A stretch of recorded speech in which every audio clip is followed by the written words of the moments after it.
Hello my YouTube family. আজ শুভ রথযাত্রার হার্দিক শুভকামনা জানাই সবাইকে।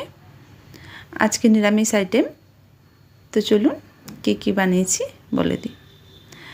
এটা রয়েছে আতপ চাল দিয়ে জিরা রাইস, জিরা ভাত, যেটা আতপ চাল দিয়ে আমি বানিয়েছি। আজকে বেশি কিছু আইটেম হয়নি। তারপরে এটা হচ্ছে নিরামিষ আলু পোস্ত, যেটা আলু সিদ্ধ করে আমি বানিয়েছি। তারপরে এখানে রয়েছে মিষ্টি দই, সাথে রয়েছে আম ও পাঁপড়। সাজিয়ে গুছিয়ে খাবার পরিবেশন করতে আমার খুব ভালো লাগে।